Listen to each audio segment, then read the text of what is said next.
Les gars, quand je mets des maillots, c'est pas pour rien. Si vous voyez qu'il y a Valverde là derrière, il y a une raison. Là, il y a Kroos, là, il y a Modric. Les gars, ici, on parle de vrai bail.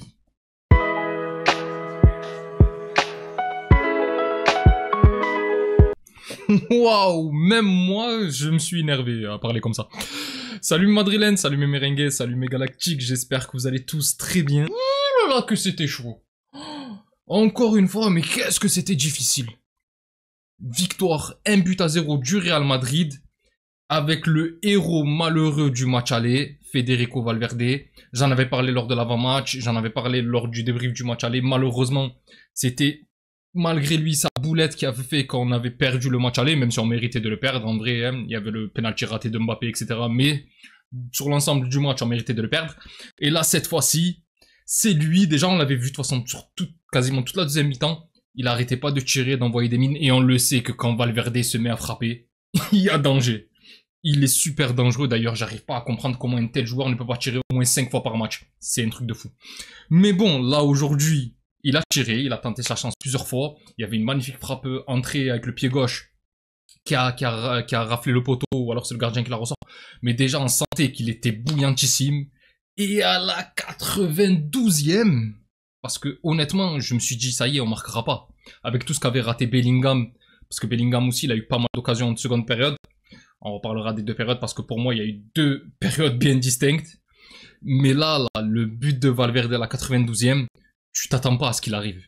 Et il t'envoie, il y a Brahim qui va avoir le ballon, qui va le perdre. Le ballon va rebondir jusqu'au pied de Valverde qui va faire un contrôle et une reprise de volée dans la lucarne. Mais magnifique, avec un petit effet fouetté là de l'extérieur. Il est trop fort ce joueur, je l'aime trop. Je l'aime trop les gars, il est là, c'est mon chouchou, c'est pas pour rien qu'il est derrière. Il est trop fort ce joueur, je l'aime trop. Latéral, je l'aime trop. En haut, je l'aime trop. Au milieu, je l'aime trop. Bon, cette année, il fait pas sa meilleure saison. Mais en tout cas, aujourd'hui, c'est qui te sauve? Eh ben, c'est Valverde. Alors, pour moi, c'est pas l'homme du match. Il a marqué, il a fait ce qu'il avait à faire sur la deuxième période. Mais sur l'ensemble de la rencontre, on a eu qu'un seul, mais vraiment qu'un seul joueur capable de faire plus ou moins des différences et d'apporter le danger, surtout sur la première période où il ne s'est quasiment rien passé, parce qu'en première période, on a eu la possession de balle. Mais les gars, il faut être honnête, il se passait pas grand-chose. Hein. Il se passait pas grand-chose du tout. Pendant 10 minutes, on n'a pas mis une seule frappe alors que tu avais le ballon et que Bilbao était venu. J'avais l'impression qu'ils étaient venus pour faire le match nul. Comme j'ai dit en avant-match, ils avaient pas mal de nuls. Et là, je pensais qu'ils voulaient juste le faire le coup de on joue bas. S'il y a possibilité de partir en contre, on le fait. C'est d'ailleurs ce qu'ils ont voulu faire en seconde période. Et si on arrive à en planter un et à repartir avec la victoire, c'est parfait. Mais le nul, ça nous va. C'est l'impression que j'avais par rapport au match de Bilbao. Parce que quand tu commences ton match et qu'il n'y a pas Sunset, qu'il n'y a pas Iñaki Williams, bon, Nico Williams, s'il s'est blessé, alors je sais pas s'il s'est blessé juste avant le match ou si c'était depuis un petit moment qu'on le savait. Moi, je le savais pas. J'en avais parlé lors de l'avant-match. J'avais dit que j'avais peur de Vasquez face à Nico Williams. Donc, je pensais pas. Je pensais vraiment qu'il allait être titulaire. Finalement, il n'y est pas. Et c'est vrai que le fait que lui, il n'ait pas été là, qu'Iñaki Williams ne soit pas titulaire, que Sunset n'était pas là non plus. Il y avait que Guruzeta qui était un petit peu dangereux, on va dire. Honnêtement, Bilbao, jusqu'à l'heure de jeu, même, jusqu'à l'heure de jeu à peu près, c'était pas extrêmement dangereux. Nous, on avait une possession sur ton première période, mais elle était stérile qu'elle en pouvait plus. Et j'avais la haine parce que, d'accord, j'avais dit que je m'en foutais de comment il fallait juste gagner. Mais les gars, un minimum, s'il vous plaît. Moi, j'aime le foot, c'est pour ça que j'ai commencé à parler ballon. J'aime le Real Madrid, c'est pour ça que j'ai fait une chaîne spéciale sur le Real Madrid et le football. Mais c'est pas pour voir ce type de match. C'est bon, cette saison, on a trop souffert, les gars. On a beaucoup trop souffert. Là, aujourd'hui, encore une fois, tu t'en sors à peu près miraculeusement. Alors, sur l'ensemble de la rencontre, tu mérites de mettre au moins un but, hein, parce que tu as eu les occasions en deuxième période, je le répète. Parce qu'en première période, c'était stérile. Il y avait que Vinicius qui était un petit peu ton capital danger. Si tu enlèves Vinicius qui a fait une bonne, franchement, qui a fait un bon match, t'as rien. Il y a peut-être Rodrigo un petit peu, mais lui, il partait de beaucoup trop loin. Il était trop collé sur le côté droit. Il apportait pas vraiment de danger. Bellingham, on l'a pas beaucoup vu. Franchement, c'était pas fou. La première mi-temps, elle était vraiment pas folle. Et en seconde période, c'est vrai que ça a un petit peu changé. De toute façon, on a vu directement qu'ils étaient rentrés avec un autre type de mental. Il y avait Kamavinga qui a fait un petit peu son show, et il y avait Rodrigo qui, dès le début de la deuxième mi-temps, s'est montré dangereux avec sa frappe là, qui flirtait un petit peu le poteau. Mais en dehors de ça, jusqu'à ce moment-là, c'était la première occasion dangereuse du Real Madrid. Après, ça a enchaîné. Bellingham, comme j'ai dit, il en avait plusieurs. Au bout d'un moment, il se retrouve à la suite d'un centre de Vinicius, parce qu'en première période, Vinicius, il avait fait beaucoup de différences, mais sur ses centres, il y avait personne. Vu qu'il n'y avait pas Mbappé, personne ne se mettait en tant que numéro 9. Sinon, il faisait du Vinicius, malheureusement. Ça veut dire que il en driblait un, puis deux, et va savoir pourquoi il voulait dribbler le troisième, mais après, c'est Vinicius. Hein. Franchement, comme je vous ai dit, j'ai du mal à en vouloir, parce qu'aujourd'hui, ça a été le seul qui a apporté un petit peu de danger en première période. Et en deuxième période, par contre, c'est vrai que on a vu dès le début que ça allait changer. J'avais dit, il y avait l'occasion de Rodrigo, et après ça, il y a eu les occasions de Bellingham, où Vinicius, il fait un type d'extérieur, je sais pas quoi, qui est contré, qui revient sur Bellingham tout seul, devant la cage, qui tire sur le gardien, qui se fait contrer, ou alors qui se fait contrer, je sais plus. Mais honnêtement, c'est des occasions où tu te disais, normalement c'est le but, c'est maintenant. Et quand tu as plusieurs occasions qui s'enchaînent comme ça, par exemple, il y a aussi le centre de l'extérieur du pied de Vinicius pour la tête à Bellingham, là, Unai Simon, il te fait l'arrêt du match. Honnêtement, à ce moment-là, tu te dis, c'est fini, même s'il est, on va dire que le ballon, il est sur lui, hein, mais bon, faut faire l'arrêt, ça va vite, il y a l'effet. Il la sort plutôt pas trop mal. Et sur le coup, tu te dis, ça va pas rentrer ce soir. Ça va pas rentrer ce soir, tu vois le temps qui passe, tu vois, comme j'ai dit, tu as la frappe de Valverde qui passe juste à côté, tu as la frappe de Rodrigo qui flirte avec le poteau aussi. Tu te dis, il y a tout qui va pas, surtout que vers la 80e, tu as le but de Vinicius. Et là, tu te dis, c'est bon, soulagement, libération. En plus, très beau but, Vinicius. Honnêtement, très très beau but. Il se remet sur son pied. De toute façon, on le sait, il rentre de son côté. Il se remet sur le pied et il frappe. Par contre, il frappe premier poteau, il frappe pas deuxième poteau. Là, il a l'habitude d'envoyer un petit peu au deuxième poteau. Là, il frappe premier poteau. Et c'est vrai que malheureusement, au début de l'action, il y a Hendrick qui fait. Il touche pas le ballon vraiment, mais juste parce qu'il fait du 43 au lieu de faire du 42, il est en position de hors-jeu parce qu'au final, il influence le défenseur qui est obligé de jouer le ballon, qui fait que le ballon va jusqu'à Vinicius, qui va par la suite enchaîner jusqu'au but.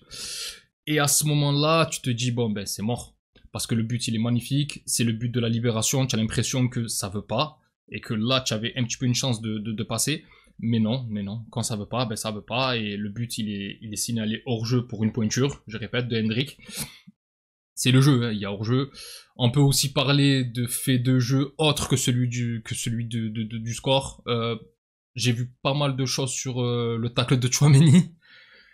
Ouais, il est dangereux. Honnêtement, le tacle de Tchouaméni, il est très dangereux. Par derrière, les deux pieds décollés. Après, il le touche pas vraiment, mais au moment où il retombe avec son tacle, il lui prend la cheville. C'est dangereux, et franchement, le fait qu'il s'en sorte sans carton, on s'en sort pas trop mal. On s'en sort pas trop mal, parce que pour moi, c'est du orange. C'est du jaune orangé. S'il y a jaune, c'est logique, parce que pour moi, il mérite le jaune. S'il y a rouge, je l'aurais un peu mauvaise, parce que là, je me dis quoi? Je me dis tous les matchs qui arrivent, en fait, on va se prendre un carton rouge. Là, on les enchaîne. C'est-à-dire Mbappé, la dernière fois, il vient, il te fait un tacle de tueur en série. Là, il y a Tchouaméni qui prend la relève. C'est quoi, en fait? C'est la série Jeffrey Dahmer? C'est bon, les gars, jouez au football un peu. Arrêtez de vouloir vous battre.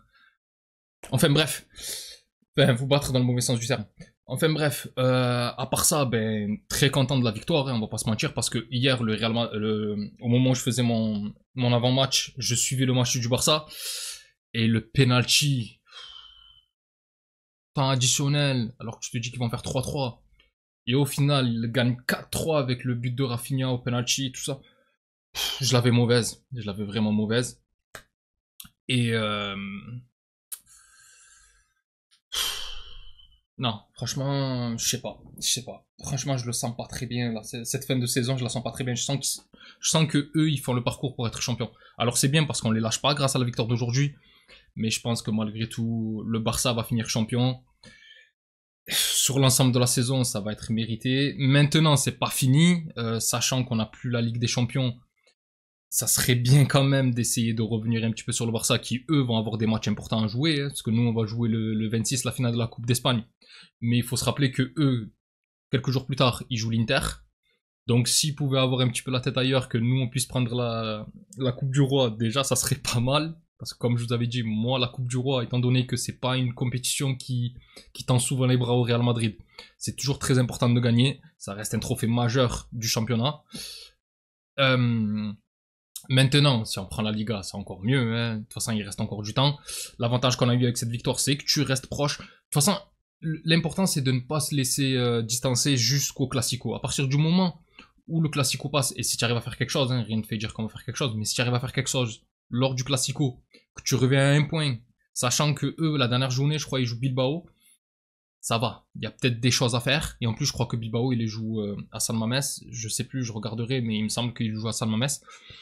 Il y a quelque chose à faire. Honnêtement, il y a quelque chose à faire.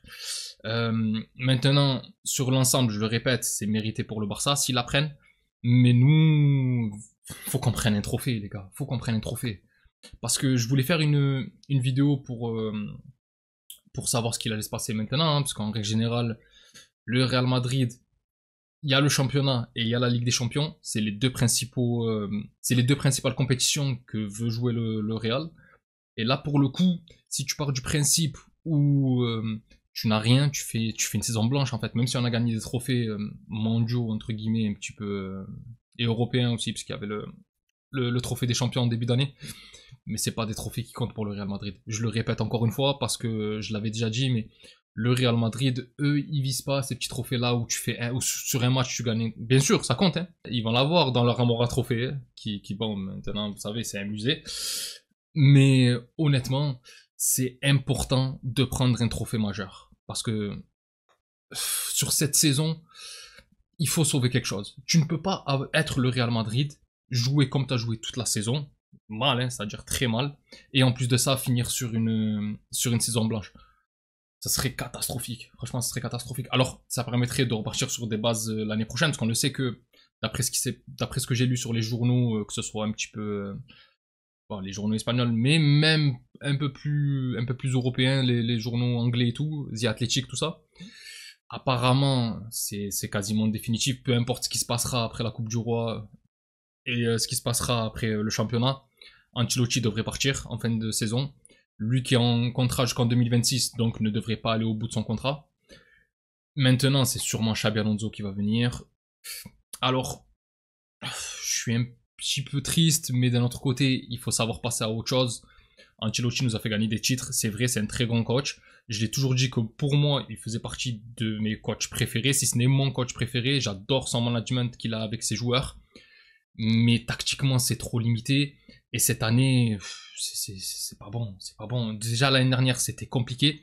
Et d'ailleurs, je me demande même si c'était l'année dernière où on était en sur-régime, ou si c'est cette année où en réalité on est à notre niveau, ou bien si c'est l'inverse, si c'est cette année où on est nul, et où c'était l'année dernière où on était véritablement à notre niveau. Je peux pas le dire, honnêtement je peux pas le dire, parce qu'on a des joueurs qui ont des qualités, on le sait, il n'y a pas de problème. Mais là, tu n'as pas de fond de jeu, il se passe rien du tout. L'année dernière, tu n'avais pas non plus un jeu exceptionnel, mais tu étais solide. Tu avais vraiment, quand tu rentrais sur le terrain, tu avais 11 joueurs. C'était un bloc. C'était un véritable bloc. Là, cette année, c'est un peu différent, on l'a bien vu. Et moi, je vais pas partir vers la facilité et dire que c'est à cause de Mbappé. Je trouve pas que ce soit à cause de Mbappé. Je pense plutôt que c'est le départ de Toni Kroos qui a un petit peu déséquilibré tout ça.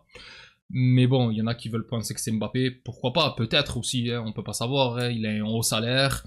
C'est aussi le joueur qui est un petit peu, on va dire, qui est devenu un petit peu la tête de gondole.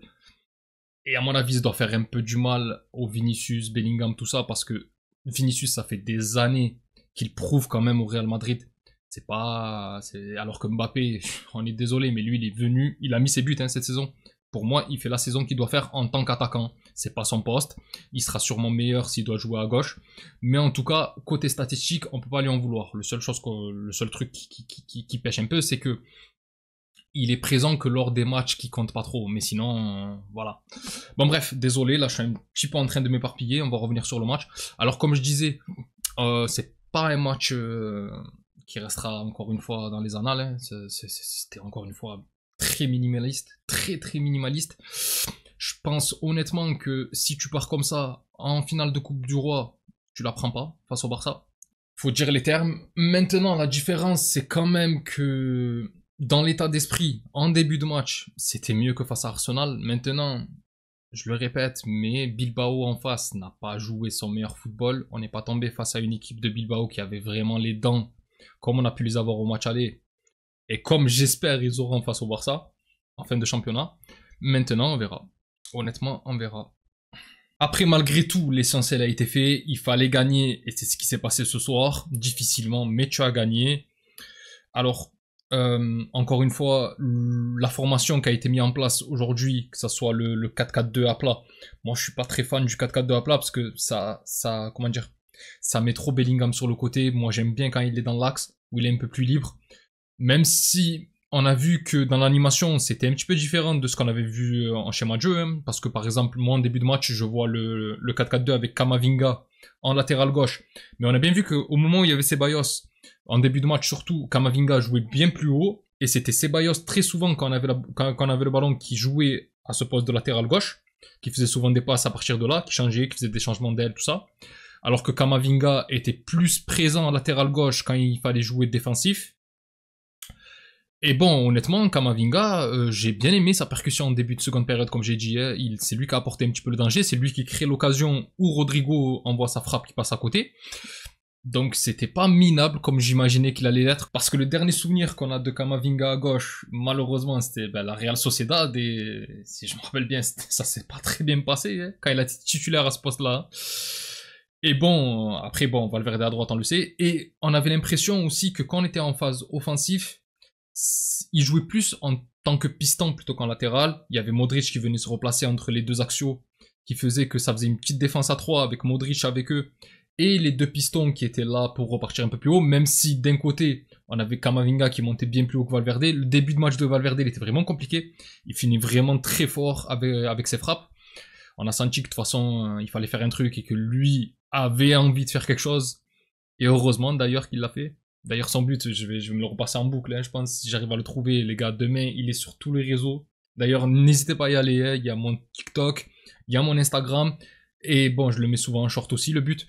Mais TikTok, allez-y, parce que je suis bientôt à 4000 abonnés. Et honnêtement, enfin 4000 followers. Et honnêtement, allez-y, c'est là où on va dire, où je partage de plus de trucs. Enfin bref, mes galactiques, c'est tout pour ce débrief. Alors, c'est un peu court, c'est un peu plus fouillis, mais bon. On s'en fout, ouais. L'essentiel c'est d'avoir pris les 3 points, comme j'ai dit, on les a pris. Les gars, normalement, juste pour ce joueur, ça doit s'abonner. S'il vous plaît, les gars, abonnez-vous.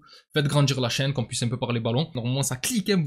Je dois même pas expliquer pourquoi, les gars. Juste parce qu'il y a Valverde, normalement, il doit y avoir des abonnés. C'est bon, il doit y avoir des likes, il doit y avoir tout ça, les gars. Lâchez-vous, lâchez-vous. Enfin bref mes galactiques, c'est tout pour moi concernant ce match. Si la vidéo vous a plu, n'hésitez pas à liker et à vous abonner, c'est un soutien très important pour la chaîne et je remercie toutes les personnes qui prennent le temps de le faire, vous êtes les meilleurs. Pour les autres, on se retrouve pour l'avant-match de la rencontre face à Getafe de mercredi soir. D'ici là, je vous souhaite une excellente journée ou soirée selon l'heure à laquelle vous regardez cette vidéo. Prenez tous soin de vous, c'est le plus important. Et puis, comme toujours, hasta le final, vamos Real. Salut!